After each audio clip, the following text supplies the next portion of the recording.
running up the score. Jerry. He just sucks. He's not good.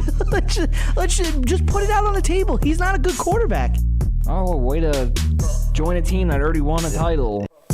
You know, Ben is unique. These guys are unique. They're championship runs. I mean, this one's unique. Let's hope some people still get thrown at and, get hit in baseball. Keep it interesting, right? yeah. I can't take this guy serious right now. I dare you to watch it and tweet us. Tell us, oh, you know what? This is a hell of a sport. Where's this been all my life? The New York Jets you know what they need to do with their second round pick? They need to just start taking it and lighting it up on fire. Where's that quarter? Let me look at that one more time. This is Running Up the Score. And it starts now.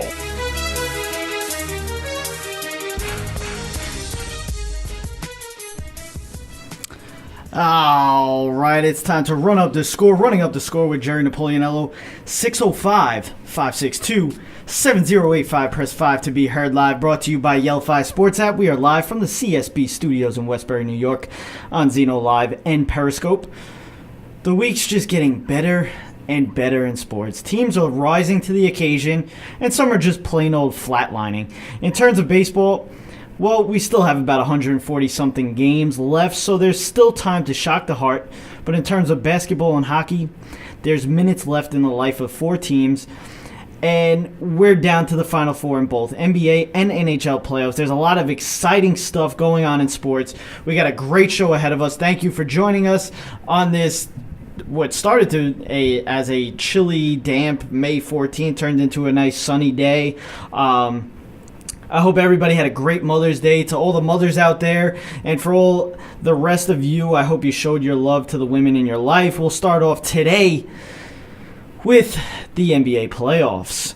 So, when we were here last week, we were talking about the second round, basically, because we were, coming down to the end of the series for the rest of, I think there were still 3 series left to go.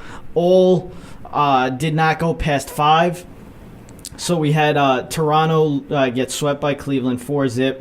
Boston beat Philly 4-1. Houston beat Utah 4-1. And Golden State beat New Orleans 4-1 as well. So now we got Cleveland and Boston, and we got Houston and Golden State. So we had the first game last night, Sunday night, Mother's Day. Cleveland and Boston. I think it was at 3 o'clock tip, at least Eastern time. And that was probably the good time for the Cavaliers, because once that ended, once the first 5 minutes of the first quarter went through, Boston was up big. And it kind of stayed that way. Boston pretty much torched Cleveland. LeBron James did not have a good game. The rest of the team did not have a good game. LeBron James, 15 points, 7 turnovers in the game. He was 0 for 5 from 3. It was a rough game for LeBron. It was a rough game for the Cavaliers overall. But, instead of talking about the Cavaliers, let's talk about the Boston Celtics, because the Boston Celtics are still doing this without Gordon Hayward, without Kyrie Irving. I mean, what they're doing right now is something special, and what we said last week, you have to give it up for Brad Stevens. I mean, what he's done with this team, and the fact that he wasn't Coach of the Year, and I know it wasn't just the NBA Coach of the Year, I know it was the coach's pick, the Coach of the Year. The fact that he did not get a vote in that is ridiculous. Dwayne Casey wins they call it the NBCA Coach of the Year, which is the National Basketball Coaches Association Coach of the Year. The funniest thing was Dwayne Casey won that, and I think either a day or 2 later, he gets fired by the Raptors. They got blown out by the Cavaliers in their series. They get swept, and these games here, so you look at Indiana and what Indiana did against Cleveland, and then you look at what Boston did in game 1. I mean, I don't know what else to tell you. You know, if you're a Raptors fan, I feel bad for you. The fact that the Raptors got swept by this terrible Cleveland Cavaliers team just shows you how bad your team is. I mean, I don't know what else to tell you about the Raptors. Dwayne Casey deserved to be fired. I mean, I don't think anybody else feels differently. I mean, to be a number 1 seed and to get swept by a bad Cavaliers team, I mean, you got to get fired for that. You have to. So, Brad Stevens doesn't get a vote. I do expect Brad Stevens to win the NBA Coach of the Year when the real Coach of the Year comes out. So we'll see what happens with that. But the interesting thing in this game, or I really should say after the game, in the press conference. So LeBron gets to the podium. They start asking him these questions about why they played so bad and this and that. And then someone asks him about what happened earlier in the fourth quarter, where I think Boston rattled off 7 straight points, or whatever it was.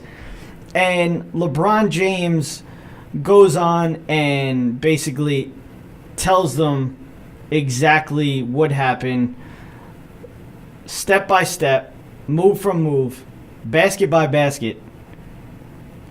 And everybody sits back and, admires it.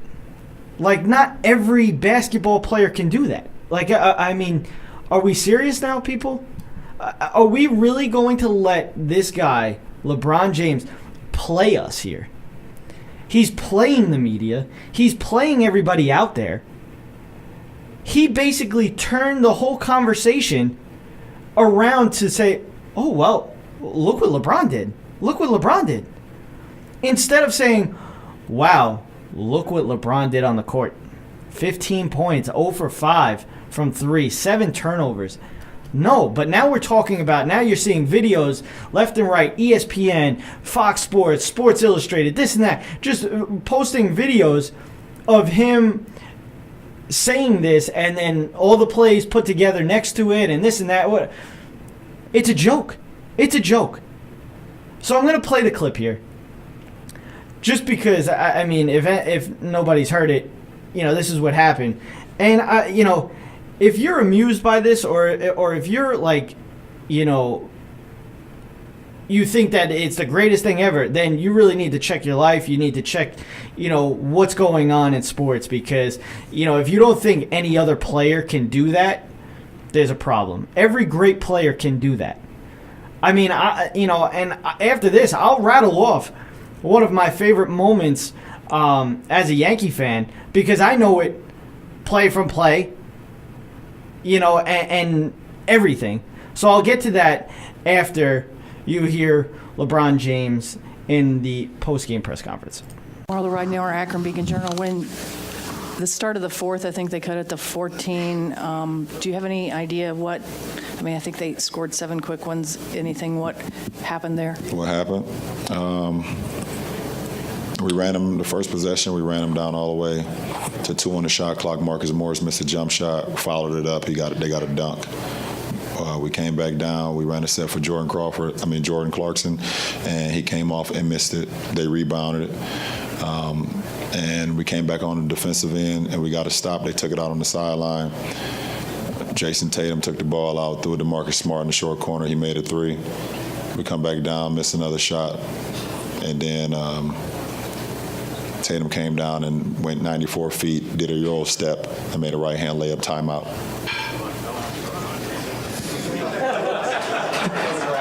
There you go. Last question, Steve.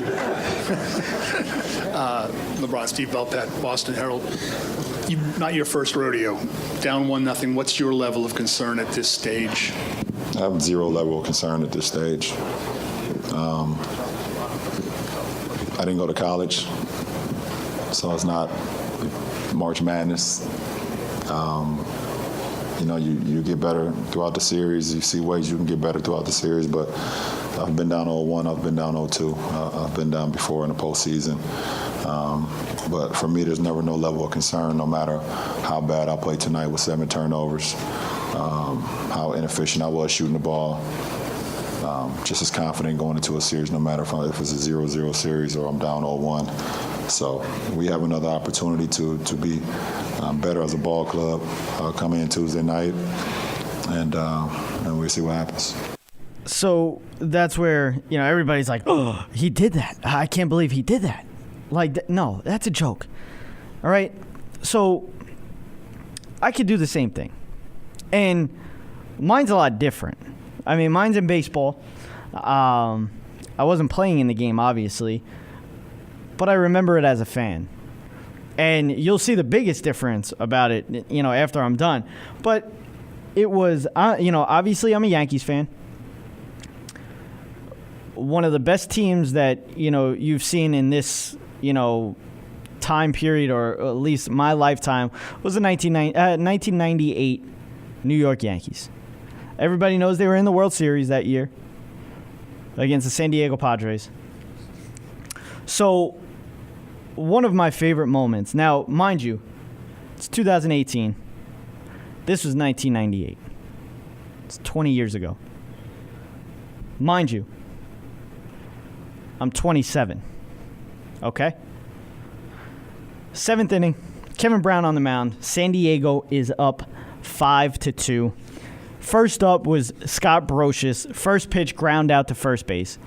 Posada comes up, 1-0 count, singles to right. Ricky Leday comes up next. He walks on 4 pitches. They make a pitching change. They change it to Donnie Wall. Knobloch comes up, who's the leadoff batter. Now, mind you, they're having the number 7 batter, 8 batter, 9 batter. It's even the 6 batter. Tino Martinez, 6. Brocious, 7. Posada, 8. The fact that they got those 3 at the bottom of their line, that's unreal. So Knobloch comes up, going up against Donnie Wall. Knobloch hits a 3-run home run on a 2-0 pitch to left field. Jeter comes up next. He singles on the first pitch up the middle. So now they make another pitching change. Donnie Wall out, can't even make an out. They make it to Mark Langston. Paul O'Neill is first up. He pops to right on a 1-1 count. Bernie Williams is up next. 0-1 in the dirt. Jeter moves from first to second. That causes the San Diego Padres to say, you know what, let's put him on. We'll still, we could get it at any base here. It's a force at any base. Chili Davis comes up. Yes, Chili Davis. I don't know if anybody remembers him. Chili Davis comes up, 3-2. He walks. So now the bases are loaded for Tino Martinez. The game is tied 5-5 now. Tino Martinez comes up. Now, I remember this like it's literally yesterday. 2-2 pitch. 2 outs. I can't even tell you. It literally, it couldn't have gone more down the middle than anything. And he calls it a ball. 3-2 now. Tino gets a high fastball. He takes it upper deck, right field, grand slam, 9-5. And all I remember is Michael Kay on the radio broadcast. Because I've heard it so many times. And all you hear is 7 runs in the 7th inning of the first game of the best of 7 World Series. It literally rings through my ears, rings through my head, everything. I remember this like it was yesterday. So don't get too hyped by what LeBron can do by saying play from play that happened 20 minutes before he got to that podium. This is literally what I just did was 20 years ago. Mind you, I was 7 years old at that time. 8 maybe. Come on. Don't get fooled by LeBron James, because that's all he does with people. He fools you. Stop. Don't get fooled by what he just did in that press conference. Look at it as 7 turnovers, 15 points, 0 for 5 from 3. He was 5 of 16. And the sad thing, and what shows you how bad this team is, he was the second leading scorer on his team with 15 points. Kevin Love had 17. This team is a joke. This team is a joke. The fact that they're even at this point is ridiculous. Boston should win this series. And I think Boston will win this series. Jason Tatum is showing how good he really is. I mean, it's remarkable. You know, this team overall is a young team, other than Al Horford and maybe Marcus Smart. But Marcus Smart is still, you know, what, a 4-year veteran, maybe? So, you know, their stat line, you got Jason Tatum, 16 points. He was 6 of 11, 2 of 5 from 3. He had 6 rebounds, 3 assists. Then you go to Terry Rozier, 8 points. But then you go Marcus Morris, 21 points. Jaylen Brown, 23 points, 9 of 16, 3 of 5 from 3. It's 8 rebounds. Then you look at Al Horford. He's a solid 20, 8 of 10. He was efficient. 2 of 4 from 3. 6 assists. So, you know, overall, and now Cleveland's talking about, you know, starting Tristan Thompson, you know, to try to take away Al Horford. Please. It's Tristan Thompson. Let's be serious now. So we had the NHL playoffs as well start their conference finals. We went into last night. We had the second game between Washington and Tampa Bay. And now the narrative going into this playoffs really was the Capitals choke. The Capitals choke. They're good all season, and then they come into the playoffs and they choke. And that's, you know, that's all right for you to bring up. I mean, you should bring that up. That's what everybody should bring up. But now the Capitals are really showing a backbone here, and they're playing well. They're playing at their potential. You know, this is what everybody's been waiting for from the Washington Capitals.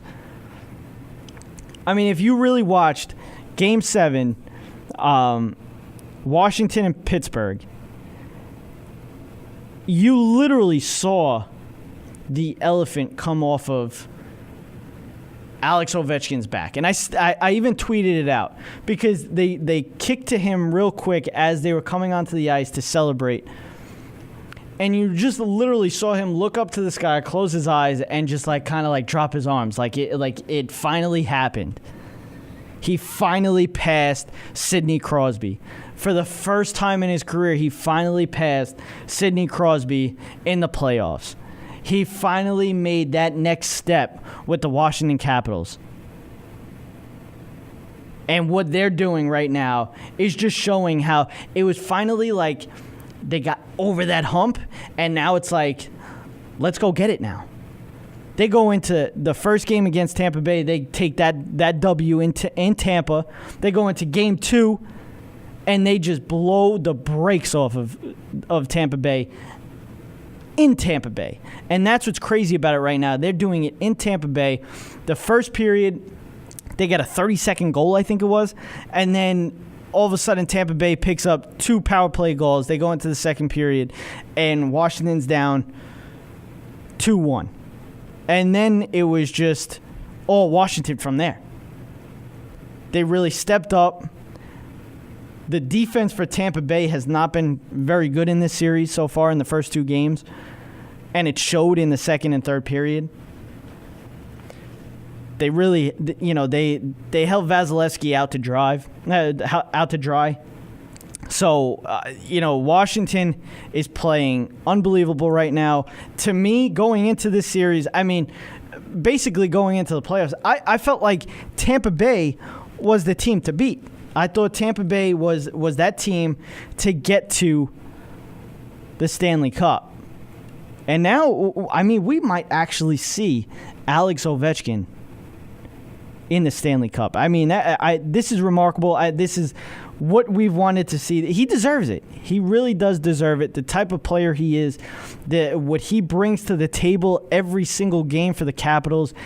Ovechkin deserves a Stanley Cup, and he's working towards it. He's 2 games away from a Stanley Cup final. 2 games away. So, all of that, I'm going to take a break. But before I take a break, I wanted to let you know what I got coming up next. There's so much coming up with baseball. I'm going to talk about the Yankees. The Yankees actually broke a record for, Yankees history. First time ever. I'll tell you what that is next. And is it time to give up on Aaron Hicks? Is it time? It's enough. So we'll talk about that. Mets struggles. I wish I was here the day after they batted out of order. Me and Anthony were talking about it last week, and we were just talking about the Mets struggles and this and that, and just how much of a train wreck they are. And then they batted out of order, and I wish we would have had the show that the next day. But Ben Zobrist had a little problem with with Major League Baseball. I want to get into that. And how about sports betting? It's legal now. We'll get into that. But first, a word from Yelphi. Hey, doesn't it get annoying when you're watching sports? Say you want to send a text to your friend or tweet something out about the game or check your fantasy team, or hey, how about you want to go to the game and even set up a tailgate party? You got to go to all these different apps, websites to do all of that. What if you could just go to one place for all of this? Well, I'm here to tell you there is a place like that, and it's Yelphi Sports app. You can get detailed real-time scores, stats, news, rumors, fantasy news, team and player comparisons, built-in social network feature, which is integrated with Twitter and Facebook. Create private one or group chat with your friends. Buy and sell tickets, host a tailgate party, or even a pickup game. One sports app for all your sports information. Make sure you go download Yelphi Sports app in the iTunes App Store. Yelphi, the only sports app that you need. All Noise Radio. Powered by the Connecticut School of Broadcasting. All Noise Radio is an internet radio station that's fully produced by graduates of the Connecticut School of Broadcasting. From modern rock to old school hip hop, country to classical, news, talk, sports, and more. It's the noise you can't ignore. Log on to allnoiseradio.com. Fire up the station. Find out more about your favorite jocks. Get the latest CSB news and more. Plus, you can take All Noise Radio with you on the go for free. Just download the Live 365 app to your iPhone, iPod Touch, or BlackBerry and search All Noise Radio. Check out tomorrow's broadcasters today at allnoiseradio.com. Powered by the Connecticut School of Broadcasting. Hey, this is Jerry Napoleonello, host of Running Up the Score. We are live once every week at 7 p.m. Eastern, where we hit on all the top headlines in the world of sports. You can also find us on Stitcher, iTunes, and those of you that like the visual aspect, check us out on YouTube. Running Up the Score. We run up the score on Sports Radio. Cyberstation USA is the future of radio. Get your business into the online future at the world's largest internet radio station. From banner placement on our homepage to any of our broadcaster stages, commercials on our video player, audio spots on any of our shows, or at the beginning of any of our on-demand broadcasts. Cyberstation USA offers competitive rates with a worldwide reach, a fully integrated one-stop shop social media broadcast platform. For more information, please contact our sales department at Cameo at cyberstationusa.com.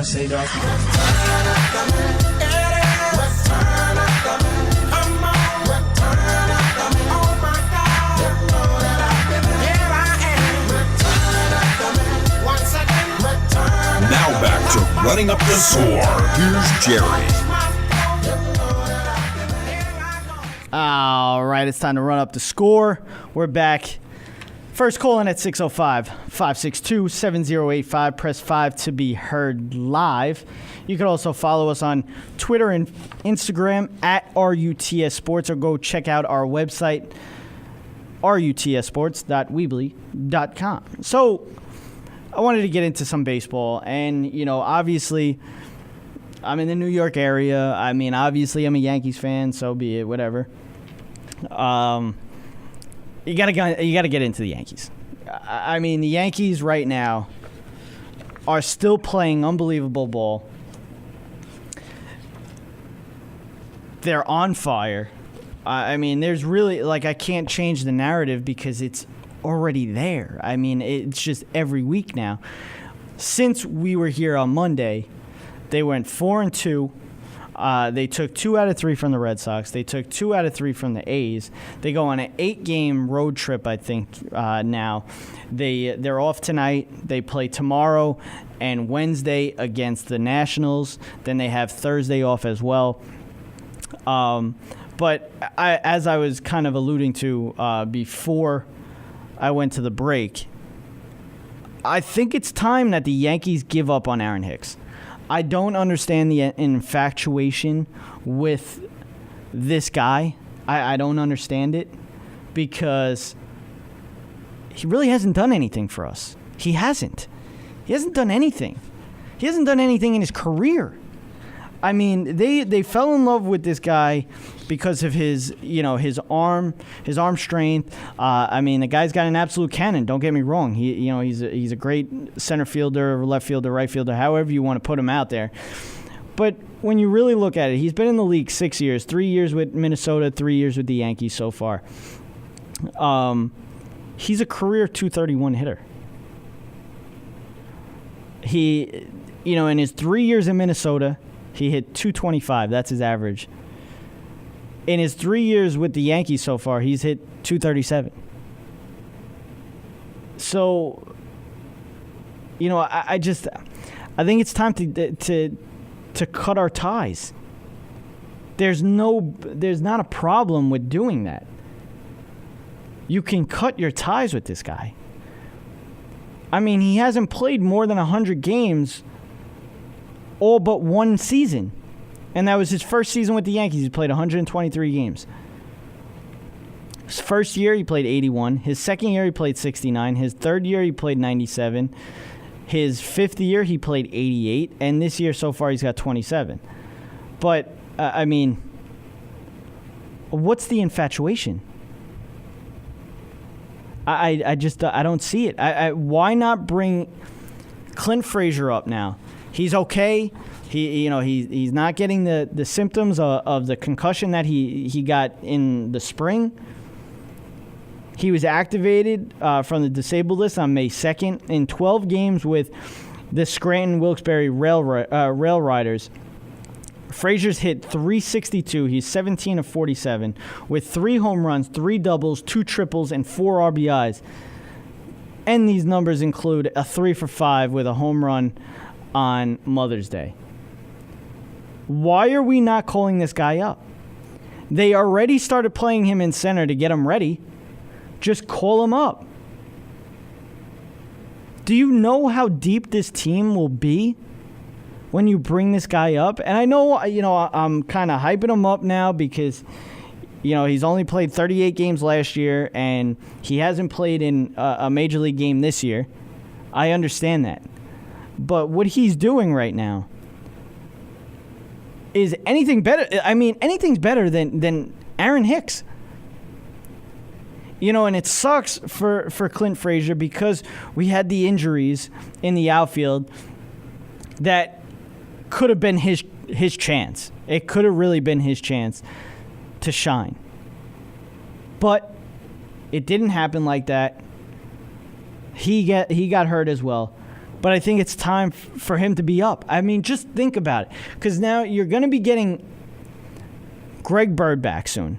So that adds a power lefty bat in the middle of that lineup to add to Judge, Stanton, Sanchez, And then you look at the other guys, Gleyber Torres, Miguel Andujar, Brett Gardner, and then add Clint Frazier to that, and add, and then you put in Greg Bird as well. It's going to be a tough out at every point in that lineup. So I don't get it. I don't know what Cashman's doing. I don't know what the Yankees are doing. I don't know what Aaron Boone is thinking right now. It's time to cut our ties with Aaron Hicks. So I wanted to move on to the other New York team and the New York Mets. So the New York Mets, they finally cut their ties with Matt Harvey. He was traded to the Reds. His first game with the Reds, pitches 4 scoreless, 55 pitches, 1 hit, and the 1 hit was because his 2 outfielders just lost the ball and stood and looked at each other as the ball dropped in. Pitched very well for the Reds in their first game. And it's not like he played, the Dodgers are struggling, but, the Dodgers is still a tough lineup to go up against, and he pitched very well against them. Matt Harvey just needed a new environment to be in, really. That's all he needed was just a new environment, and he got that with the Reds. Now, don't get me wrong, the Reds are not a good team at all. But he's away from the Mets, he's away from the big city, maybe it's better off for him. They also have the problems with Jacob deGrom. They go into a rain delay the other day. He basically only pitches the 1 inning. They take him out after that for, they want to, keep it, whatever. So the Mets are weird with injuries. If I'm a Mets fan, I'm a little worried about Jacob deGrom. With the track record of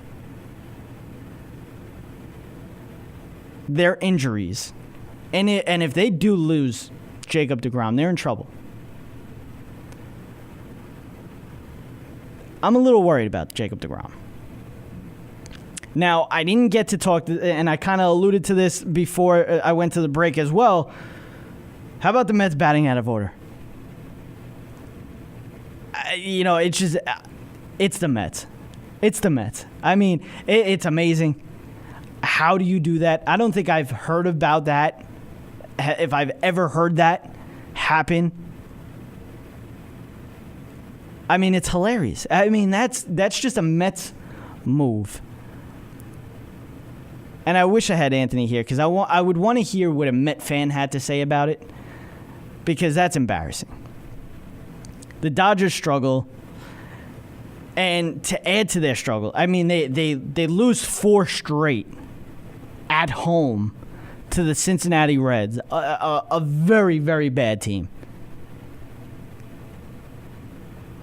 And you have your best hitter, you're down 2, your best hitter come up, Cody Bellinger, and he lays down a bunt on 3-0 in the 9th inning, down 2 runs. And his reasoning for that, he thought it was a good play at the time. Stop. What are you thinking? That can't happen. That can't happen. Dave Roberts, they asked him. He goes, I don't know what he was doing. He had the take sign.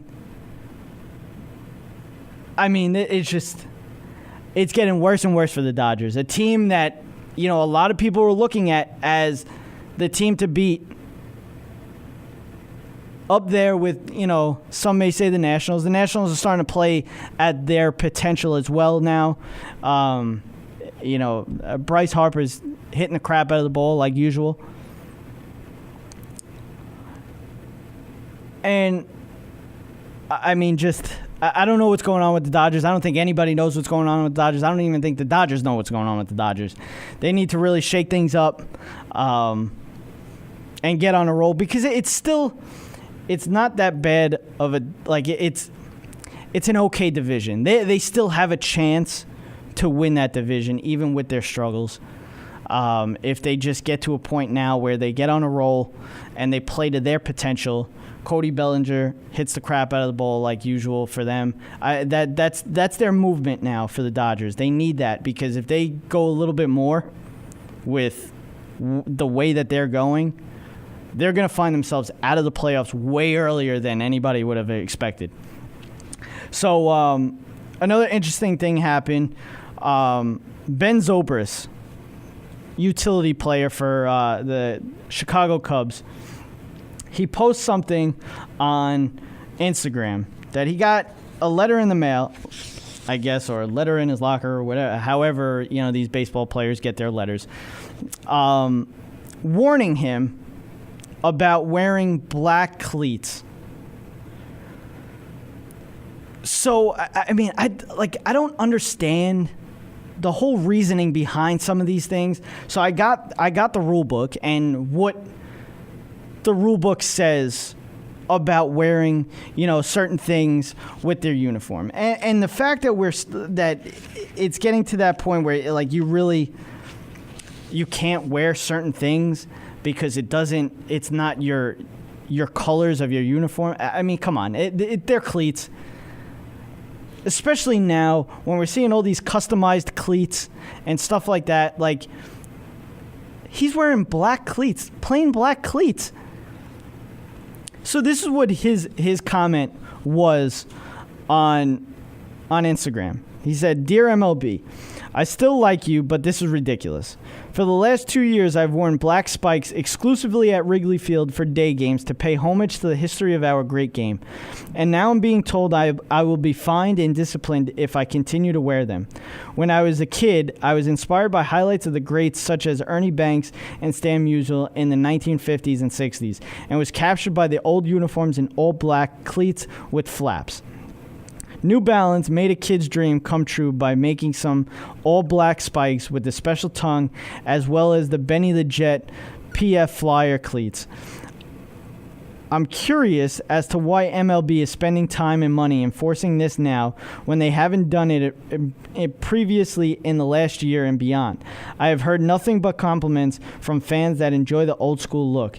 Maybe there is some kid out there that will be inspired to look more into the history of the game by the flexibility that I prefer in the color of my cleats. Sincerely, Ben Zobrist." So I can't, he posted something. He posted the letter that he got from Major League Baseball, but I can't read it in this. But it's saying that, if he continues wearing the black cleats, he'll be fined. And, if he continues doing it past the fine, he could be suspended. So I looked up the rule book to find out exactly what it says. So player uniforms is Rule 3.03. All players on teams shall wear uniforms identical in color, trim, style, and all player uniforms shall include minimal 6-inch numbers on their backs. Any part of an undershirt exposed to view shall be of a uniform solid color for all players on a team. Any player other than the pitcher may have numbers and or letters, insignia attached to the sleeve of that undershirt. No player whose uniform does not conform to that of his teammates shall be permitted to participate in this game. A league may provide that each team shall wear a distinctive uniform at all times, or that each team shall have 2 sets of uniforms, white for home games and different color for road games. Sleeve lengths may vary for individual players, but the sleeves of each individual player shall be approximately the same length, and no player shall wear ragged, frayed, or slit sleeves. No player shall attach to his uniform tape or other material of different color from his uniform. No part of the uniform shall include a pattern that imitates or suggests the shape of a baseball. Glass buttons and polished metal shall not be used on the uniform. No player shall attach anything to the heel or toe of the shoe other than the ordinary shoe plate or toe plate. Shoes with pointed spikes similar to golf or track shoes shall not be worn. No part of the uniform shall include patches or designs relating to commercial advertisements. A league may provide that the uniforms of its member teams include the names of the players on the back. Any name other than the last name of the player must be approved by the league president. If adopted, all uniforms for a team must have the names of each of its players. So really, nothing says anything about the color of the cleats. And I thought we were kind of past that now. Like I was saying, like especially with the customized cleats now, like I feel like that's something. And for a sport that's so worried about having the younger audience watch their sport, these are some of the things that younger audience looks for. Customized cleats, somebody basically showing them how they feel, or this, whatever it is.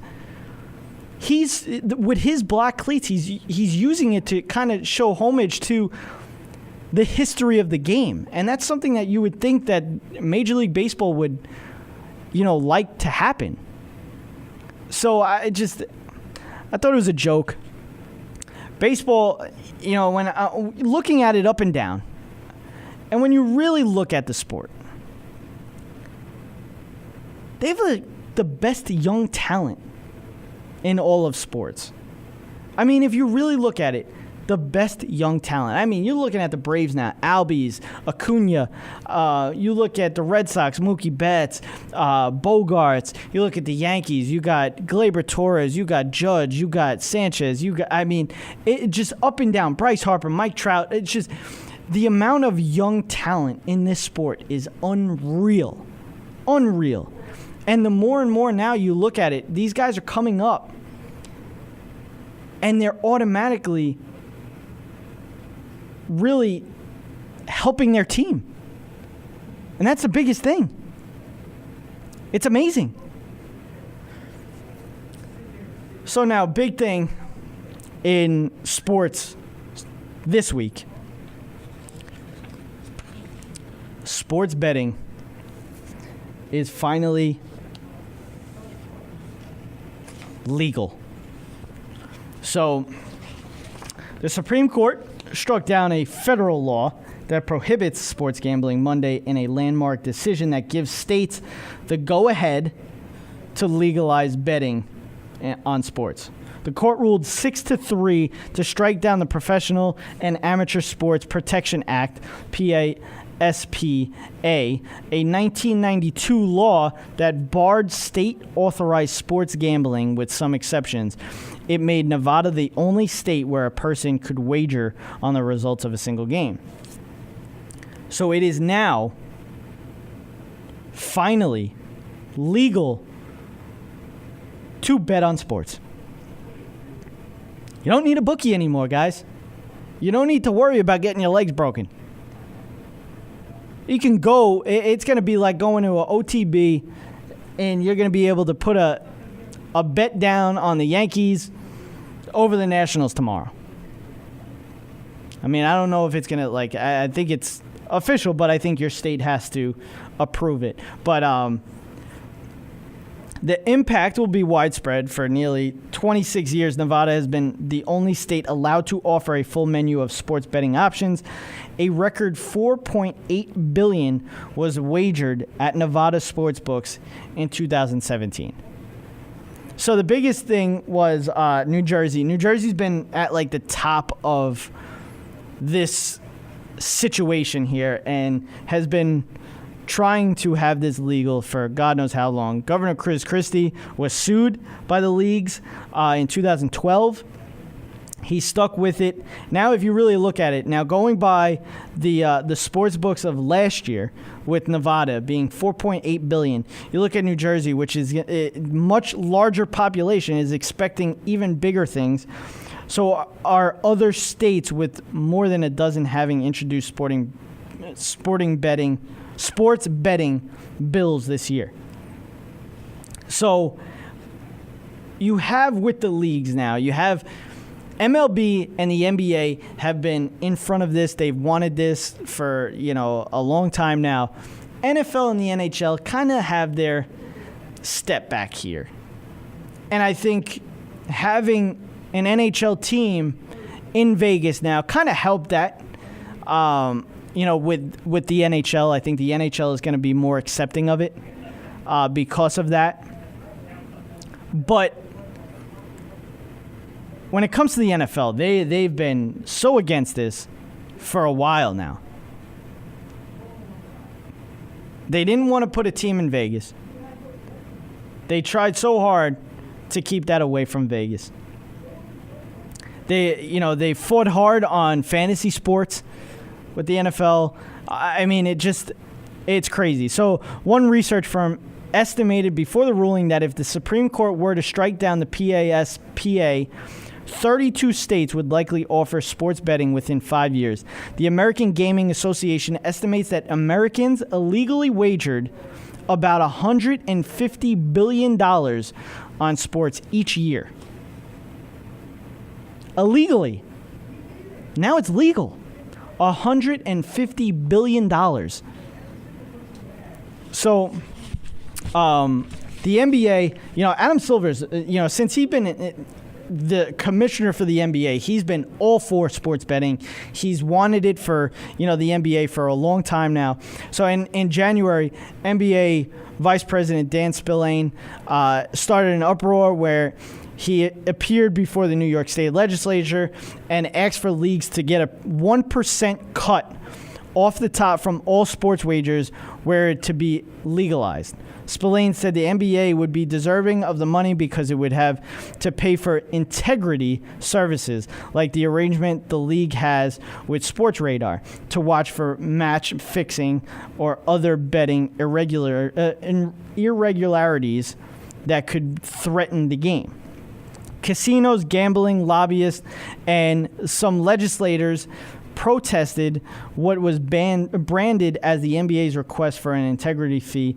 Last year, Nevada Sportsbook had a 5.1% profit margin. According to the figures released by the state's Gaming Control Board, over the past 10 years, Nevada's sportsbooks have averaged 5.3 annual profit margin, according to the study by UNLV's Center of Gaming Research. Therefore, asking for a 1% cut. Now listen to this.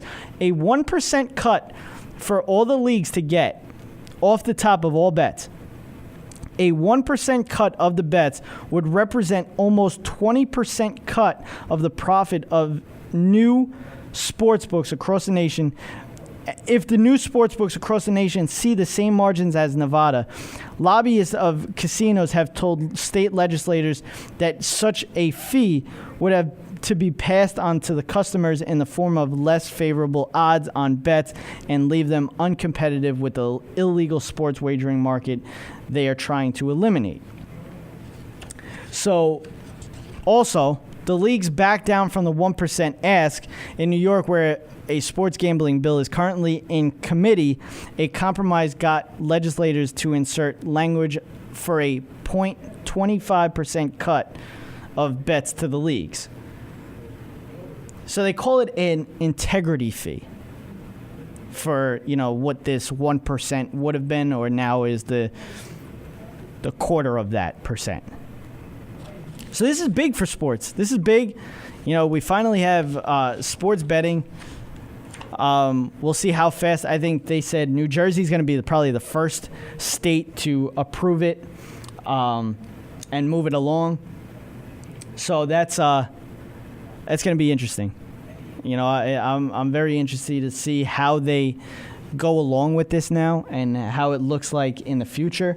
But yeah, so also talking about controversial stuff, I got basically three, I guess. But first, Mark Ingram was suspended for violating PEDs.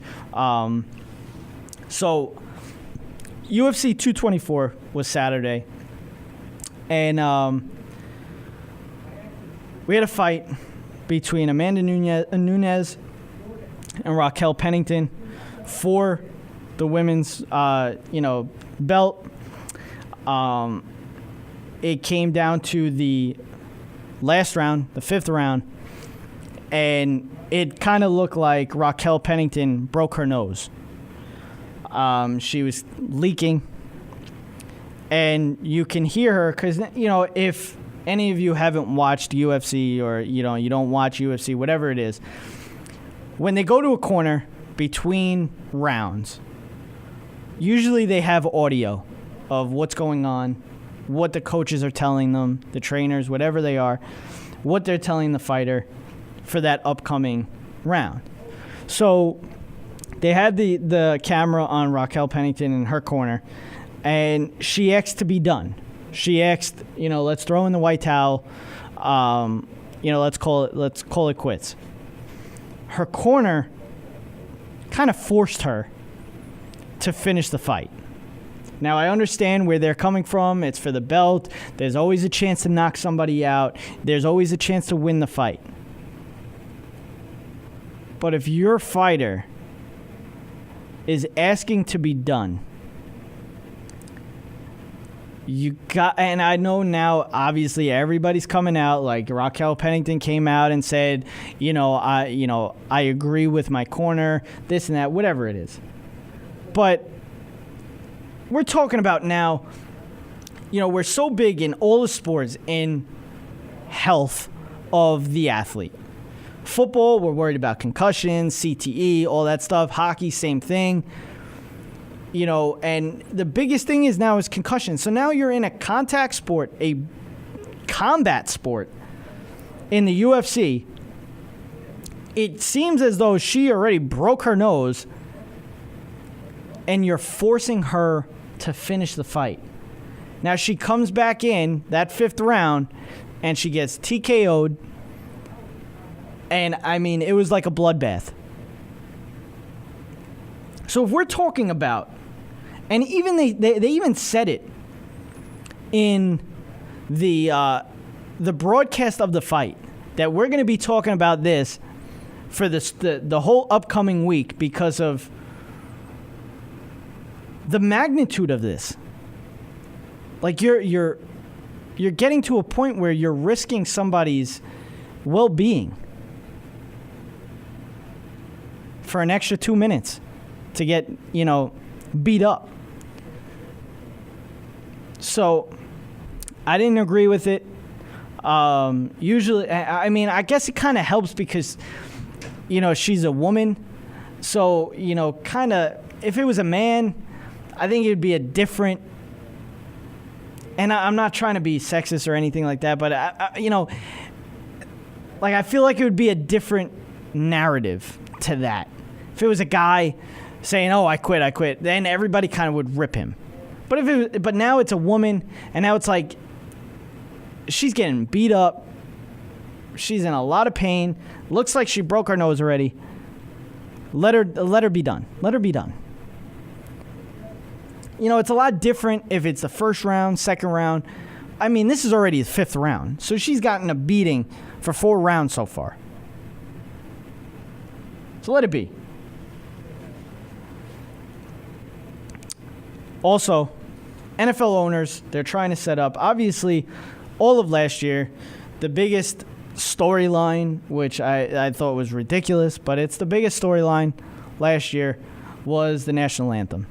So in the winter meetings, or the summer meetings, whatever you call them, the meetings, the NFL meetings, off-season meetings, they're trying to figure out a national anthem policy now, whether it be the whole team stays in the locker room or, whatever it is. But they're talking about it. They're going to see, there's nothing been, finalized, but there's that. Also, this whole thing came out about Matt Patricia being, involved in a sexual assault, case back in '96. I don't understand these things. This is 22 years ago. 22 years ago. Now, obviously, everybody's saying that he was, wrongly accused. Why are we bringing this up now? Just, why? It's 22 years ago. This guy's had multiple jobs since then. I mean, he was with the Patriots for, 15 years, I think they said? It never came up. Why are we talking about this now? Just because he got a head coaching job? Let the guy live. This is ridiculous now. This is ridiculous. So that's my 2 cents on that. And also now, going back to that the sports betting, my final,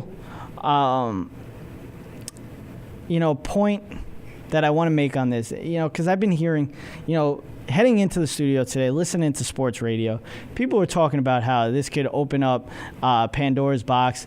I heard, Doug Gottlieb talk about it, saying that, this is an addiction that's up there with drugs and alcohol and that.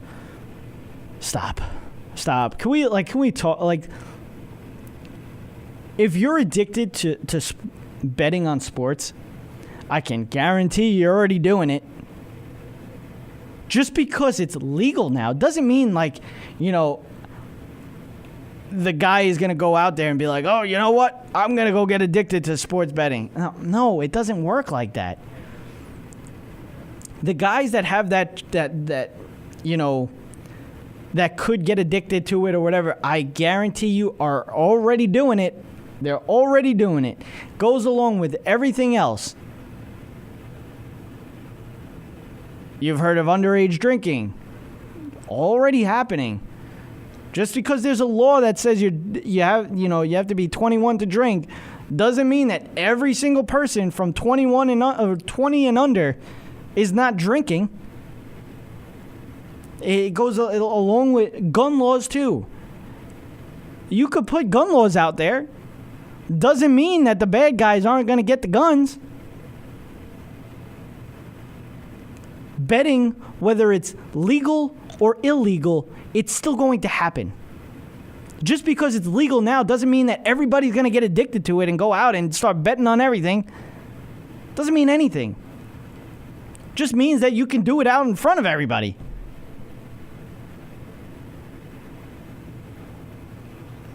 So that's what I had to say about, my last point on sports betting. I'll be back next week. Anthony will be back next week. We're going to do a every other week kind of thing. Hope you guys like the new ticker, at least on Periscope. It won't be on YouTube because the sports scores will be outdated, obviously. But Twitter, Instagram, RUTS Sports. Go follow it. Go to our website, rutsports.weebly.com. Hope you guys enjoyed the show today. That will do it for Jerry and running up the score. Thank you for joining us. I'm Jerry. Be breezy. Be breezy. And it is all over! You've been listening to Running Up the Score. We run up the score on Sports Radio.